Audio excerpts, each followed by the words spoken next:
Hey, Being at Work listeners, welcome back to another episode. It is such a personal one today and a conversation I am so grateful for because we spend so much time on this feed talking about the importance of leaders spending time in the future, casting a vision, imagining a positive future. And the work I do as an executive coach largely centers around the leader's vision. And I am someone who gets so much energy from visioning. This work is energizing for me, but it is not energizing for all leaders, and particularly leaders who struggle to name the future. And what about leaders who have navigated significant trauma and challenge? How do you vision amidst adversity? That's what I want to talk about today. And I've been fortunate to walk alongside today's guest as she cast a vision for her life and her organization following a series of significant personal challenges and loss, as you'll hear about. Jennifer Hindman is Vice President, Hospital Administrator at Community Health Network. But what you really need to know about Jen is how she is finding power in the loss. As she says, in those moments, you have a choice. You can either get down in a hole or climb out of it. So listen in as we talk about what it looks like to grieve as an executive and how she's learning to live every day to the fullest and use her long-term vision as a roadmap. So Jen, welcome to the show. Thank you. I'm so excited to be here. Yeah, I mean, this has been a long time coming. I mentioned this to you a long time ago. You did. And albeit I was a little bit nervous when you first mentioned it, but, I've become more comfortable as we've grown in our relationship and we've talked more about it. And also I had the opportunity to share live. And I think that helped, my comfort. So, Yeah, I've seen how it's been helpful and healing for you to stand in the power of your journey and talk about it. And so I'm grateful to be able to share your story with our listeners today. But give us some context because you've got an interesting story. So tell us a little bit about the journey that got you to where you are today. sure. I started out in healthcare probably around 30 years ago, right out of high school in a nursing home as, a housekeeper, and then moved into a CNA role. And then over time, I, worked for a provider in their office, and I just really loved helping others and wasn't really sure exactly kind of what I wanted to do and be. I'd started nursing school and kind of shifted gears, decided that really wasn't for me. And I made that shift after I took an EMT class and really found excitement in the different, types of patients you see out in the field, if you will. And then I went on and got my paramedic license and did that role for quite a while. And then as I joined Community, which at the time was Community Howard in Kokomo, Indiana, I worked for, it was Howard Regional Health System, actually. Worked there in a variety of roles, started as a paramedic there and moved into like an EMS education position, director of talent management, director of operations, director of HR, COO for the region. So just all along the way, I've had opportunities where a leader believed in me and gave me the chance to do something different and to leverage my skill sets in different ways. And so, in 2020, or was it 2023, my leader retired and I had the opportunity to move into his role. And then I was in that role for a little bit of time before I moved to Community Hospital North. So I've actually been with Community for a total of 27 years and 25 of those were in Kokomo. So, and the last two-ish have been here at Community North. Well, and now, so tell us a little bit about, because the role that you're in now as hospital administrator is a broad role. You have a huge, big span of responsibility. And I imagine having visibility and leading in all of those variety of positions has really set you up to lead in this way. I definitely think having both operational and human resources experience, and I have a love for leadership development. That's partly what my master's degree is in. And so I feel like that makes me a little bit more rounded as a leader because I can see different pieces and parts, if you will, of how things should work. And also I try to be mindful of the things I think that leaders need to be successful. Not just maybe the knowledge, but maybe they need the skill sets to be able to be successful. And that's where that leadership development, that talent management piece come into play. But I definitely leverage those experience pieces of my career And I think that helps me be a better leader, just because I have a broader kind of range of experiences. Yes. Well, and you said, you referenced early in your career a leader believing in you, and I see that play out in your leadership of your team. I mean, you are now, I mean, as hospital administrator, you are leading senior leaders and you work a lot at the executive level. It's a lot that you're navigating. Like, just give us a little sense of your day to day. Like, what are some of the things that you're very full, very long days?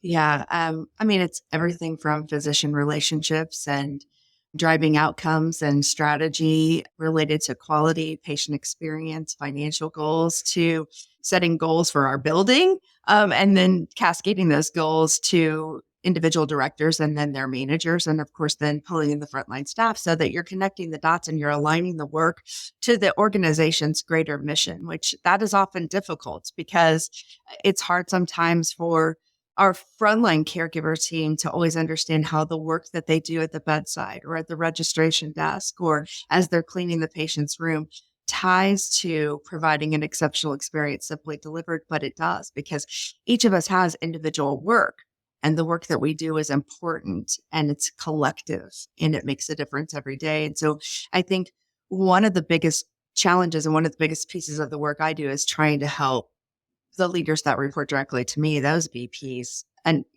connect their work and then the importance of the work of their teams to the overall goals for us, both at Community North and then at Community Health Network. And so I think it is a challenge. It's a packed day. It's a lot of it's about relationships, because relationships and having great relationships and leveraging those also helps you be able to drive outcomes as well. And so I love it. It's a challenge. And I think that's kind of what continues to fuel me is that it's not the same every day. And so the work looks different.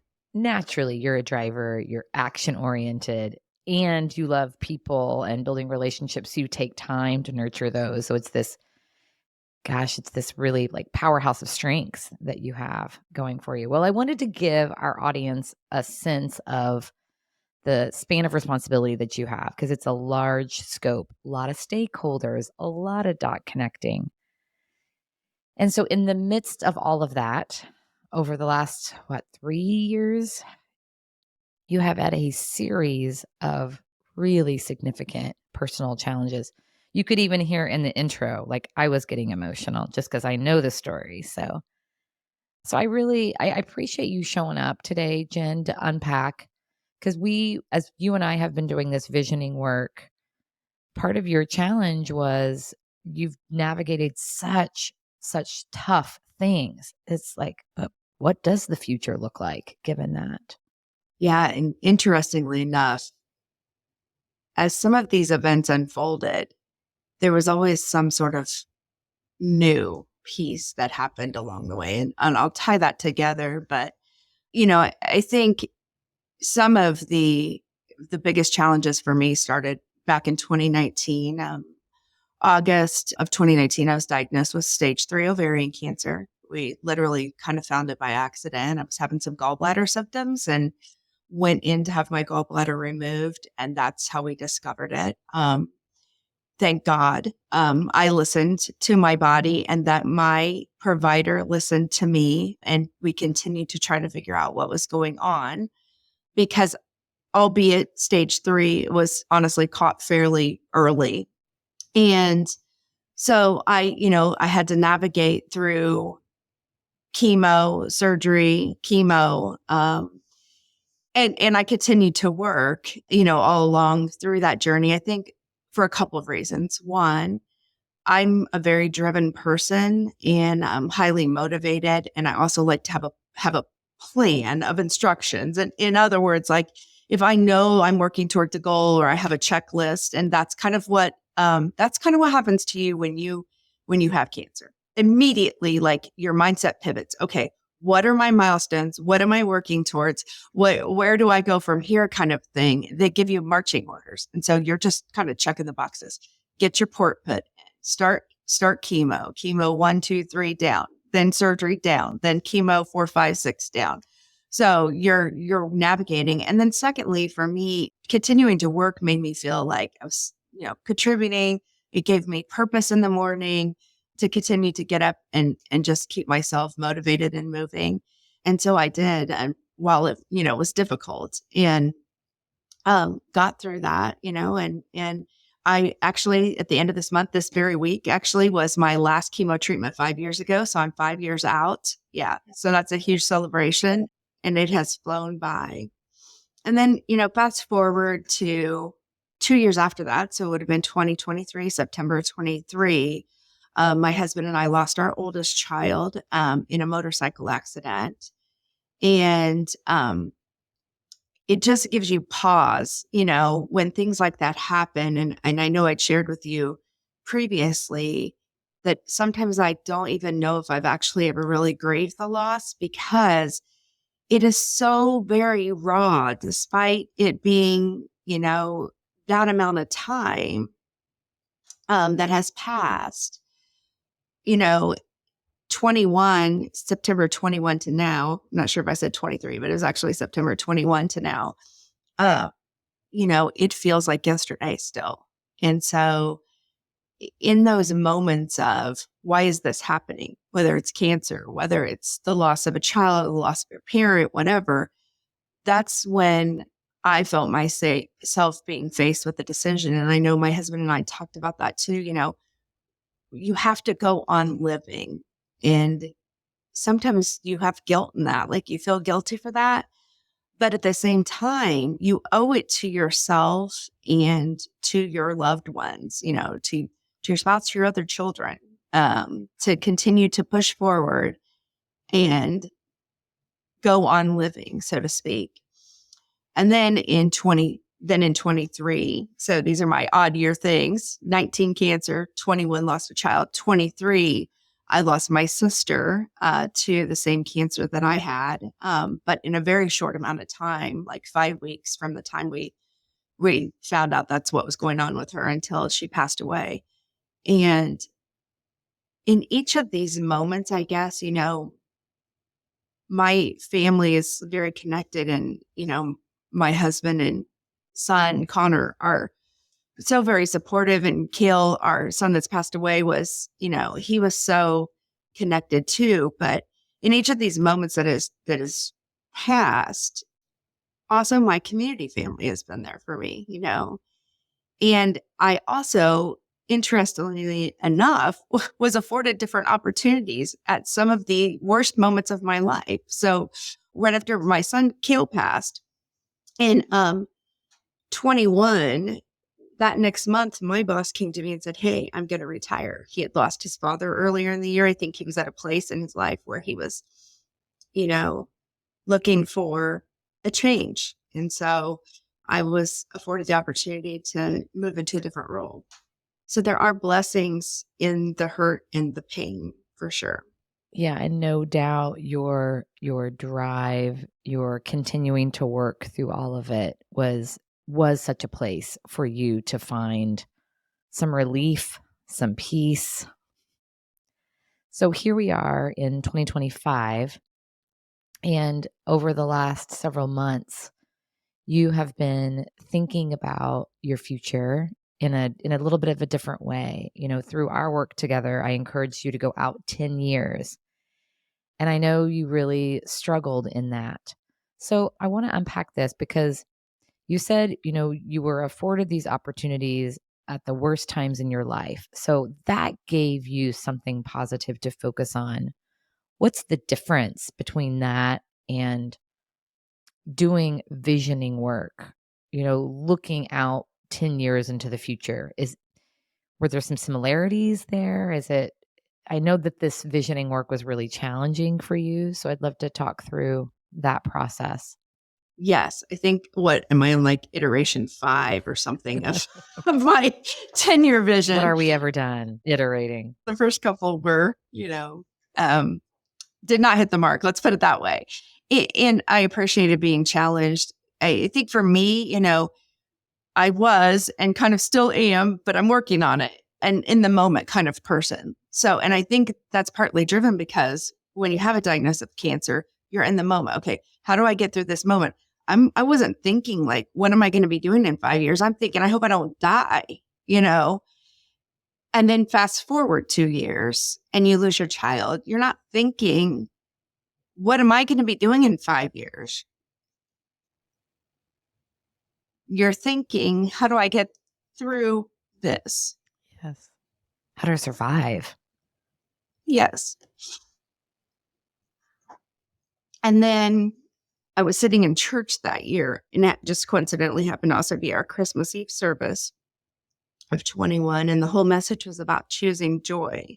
And I think that's when I mentioned to you, like, you're at a crossroads at some point. You can either get down in that hole and stay there, or you can find your way out and choose to get out of that and choose to do it for you and for your, for your loved ones. In my case, for my husband and our other son. And that's kind of my mantra. Actually, I have my little like joy bracelet on today.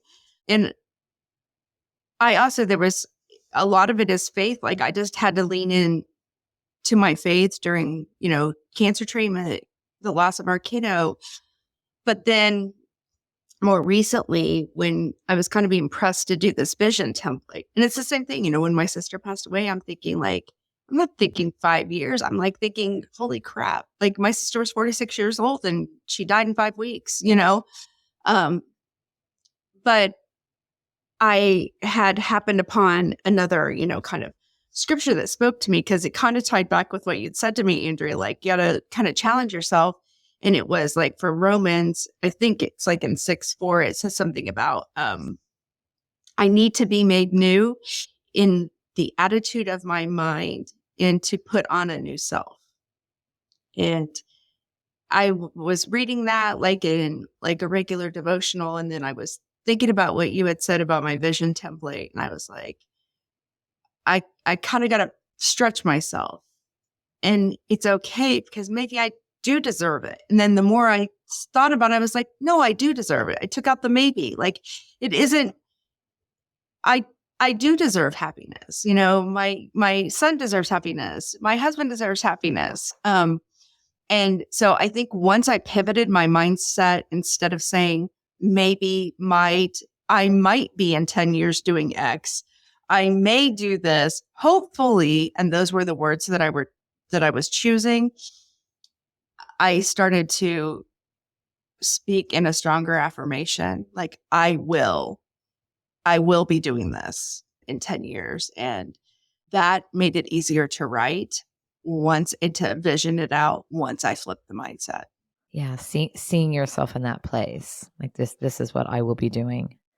What has been the value for you in doing the work? And I want to say, I want to make this clear for anybody who's listening. Like, I want to honor those moments when you do not have the headspace to think about the future, right? Like you're right, in those moments when you are just trying to survive, it is like, what is the next thing? So there has to be like the time and the space. Knowing where you are now as your coach, I can feel this like newness blooming and becoming. So I challenged you, right? So I think timing has to be right. So you have leaned into the work, you've struggled through it. What value is there for you, like as an executive right now in your life, having really thought about what will I be doing in the future? Like, why do that work? To be honest, in the beginning, I was like, why are we doing this? You hated it. The development plan, I totally did. But the vision, but then after I finally, I think, got it pretty much right on the 5th try, I understand it. Because without the vision, how are you setting your goals for this year or the next year? Without the vision, how do you know where you want to be? And how are you working towards that 5-year mark? And that, I think, was that aha moment for me in our conversations. A part of our work is I just wasn't there at the time. Like I was like, I don't understand the value in this. I don't get it. Like, what difference does it make? Like, what I want to be doing in 10 years, I'm just going to wing it. But that's not intentional, right? It's like, that's unintentional. And it also doesn't lean into positivity either. It kind of lets you sit back here and that's not who I am. So I'm like, I couldn't figure out why I was struggling with it. But after you and I talked, and I had talked to Carly Cope, and she and I had talked, I got it. Like, I had to do this because then I can develop the roadmap to get there, right? Which I love. I love the instruction sheet, but I love that roadmap. But I got to figure out where I'm going on the journey first. Yeah, it is. And it's such a creative exercise. I mean, you can't really mess it up. Like it's yours to create. And here we are at 2025, and 2015 does not seem like it was 10 years ago, does it? So same, like, I mean, we're going to blink and it will be 2035. So we know that the future is going to come. It's as you said, Jen, it's like, do you want to live by design or by default, just reacting to whatever pops up? And because you are so relational and such a connector, no doubt good things are going to pop up for you. But now it's like, wow, like, and even in the time that you've casted this vision and you have said, like, in 10 years, I am this, look at how opportunities are coming, it's all connected. Life will align with our desires. Because I think what you want wants you too. It's the naming it. Why do you think it's so hard? Why is it hard for leaders to name? Like, this is what I am. This is what I will be doing. What's so hard about that? I think there's a couple things that are hard about it. One, I think sometimes it seems so far off, right? Like, how do I even do that? Two, am I deserving of it? So there's a little bit of self-doubt, I think, sometimes in leaders, and I know for me as well. And so I think those are some barriers that make it hard sometimes to, like, cast that vision. And I think the busyness too. Like, everybody is so busy all the time. There's just this extraordinary level of busyness is how I would describe it. And so I think it's setting time aside to be intentional, to think about it and plan. That also is kind of a challenge to getting the work done, because it isn't.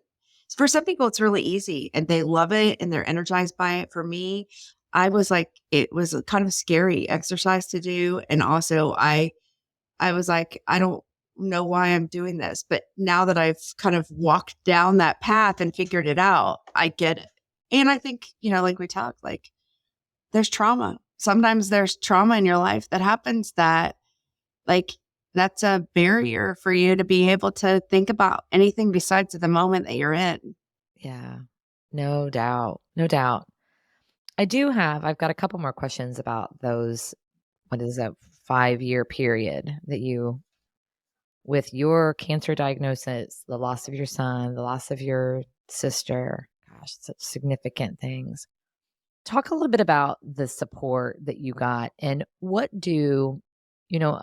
the title of this show being At Work. I like to talk about the things that we don't often talk about, and an executive grieving at work. Like, what did you need from your people? What advice would you give to listeners as they are working with others who are grieving and going through loss? What did you need? Just grace, I think, is the biggest thing. When I was sick, I felt like I still needed the validation that I was, like, competent. And I think probably a lot of people feel like that. Like, I didn't want people coming in and taking over my work. I wanted to control what I could control, which is, if I need help, please offer me help, but understand that I want to ask for it in my own time. Yeah, I remember a story you told me about someone who. Yes, that was like, I'm going to take this off your plate. I'm going to take this off your plate. I'm going to take this off your plate. And I'm like, hold up. Like, let me decide what I want to, like, shed and who I need to best shed it to. Because, I mean, there may be someone that has a growth opportunity that I want to develop, or maybe has the skill set that I know could do that, And I did do that. I mean, I found, project work. I developed leaders during that time. I gave people stuff that stretched them outside of their comfort zone to help cover for me. But I also needed to be able to control what I could control, which is what do I choose to kind of offload and what do I need to keep. And I needed to do it in my own time. And I think that's also part of feeling like you're losing control when you have a diagnosis and you have a set of marching orders. So that's one thing I would say is like, be there to listen, give someone grace, but then also, let them kind of control what they can control and do it in their own timing, unless you see like they're like failing, then I think you need to intervene. But otherwise, like, I think you need to let people control what they can control because they know where they're at, basically how they feel and what they feel like that they can keep doing. Well, and you've lost so much control. So giving that to people is a place of comfort. And I will tell you, like, I was at Community Howard when I lost my son and when I had cancer. And just as I was slid into the PET CT, I bet there were no less than 10 to 12 leaders standing around the PET CT, laying their hands on me and praying. And just showing others care and compassion, then people know that you as the person going through it know that you're loved. And I'm so proud of where I work because of that. I had a child at Community Howard and then I lost a child there. I had a life-altering, health issue while there. My husband worked there for a period of time. And so just it speaks to community in general and just how it truly is a family. And I hope people work in a place that feels like that for them, that they're cared for, they're loved, and they matter. And that's really what people need. Whether it's the death of a loved one, whether it's you're sick, whether you just got something going on with your parents, whether you lost a sister, whatever it is. I think sometimes people just need to have someone come up alongside them and say, I care about you. What do you need? And just meet you where you're at. Yeah. In your happiest moments and your darkest moments, having that support. Yeah. Just knowing that that's there. Gosh, the foundation that provides. Yeah. Thank you so much. Thanks for your vulnerability and your openness. These conversations are so important because people all around us are struggling with things. And it's just a good reminder to give grace. You never know what people are navigating. Yeah, I remember the first time I met you, it's like, wow, like this like powerful healthcare executive. And yeah, and when you peel back the layers, like, goodness gracious, this woman has been through some shit. When you look back at those years, how do you think about them today? Oh, wow. If I had to sum up like kind of what they were times of adversity and also resilience. I mean, essentially, where you're faced with these situations. And again, you either have to move forward. And my husband always said it best. You don't know what it's like to miss something until they're gone, in reference to our son, Kale. And it's so true. Like, because all of a sudden, they're missing from everything, from conversation, from text messages, from golf, from family get-togethers, birthdays, vacations, everything. And in that moment, you are truly faced with a decision. Like, I could sit here at home and be sad, feel sorry for myself, do all the what ifs. I think I've said that to you before. I hope that he knew we loved him. I hope that I was a good parent. And at some point, you make a decision like, I'm not going to do that to myself. I know I was a good parent. I know my child knew that they were loved. And you kind of have to rise up out of that and move forward. Yes, they're gone. They're missing. But those are the times of, I think, those adverse events that happen in your life, and you rise up with resiliency, basically, to move forward. Goodness. Adversity and resilience. Your strength definitely shines through when you tell the story of navigating all of that. And it's the compound effect also of all of those things. You are so strong. I'm so proud of you. Thank you for sharing this. You're very welcome. I always ask, at the end of these conversations, I always ask these like rapid fire questions. And a couple of them are usually like kind of fun and silly, and they don't feel quite right. So, but there is a question that feels right. So I'll just ask you one rapid fire question today. And this is not a question that I was going to ask. So I want to know, Jennifer Hindman, what makes you feel alive? Just, I think living, every day makes me feel alive. Like getting to do things with my family, for one. Like we've started doing, we camp, we fish. My husband, we got into kayak fishing, just going different places, exploring, being together, enjoying nature, and also feeling like I make a difference to someone every day. Like I did something that helped someone, whether it was at home or at work. I removed a barrier for someone. I made it easier for someone. I contributed in some way. Really, it kind of makes me feel good and feel like I'm making a difference. So You do. You have such huge impact. You've had such a huge impact on me. And the way in which I approach this visioning work, if it weren't for you, I would have continued to do it the way I've always done it. And now I have a completely different perspective on it, approach clients differently with it. So thank you. Thank you for that. you're welcome. If our listeners want to connect with you, where's the best place to find you? Probably best place to find me would be on LinkedIn. Great. Jennifer Hindman. I appreciate you, my friend. I appreciate you. Thank you. Thank you for joining us for this episode. Please subscribe wherever you listen to your podcast to never miss a Being at Work story.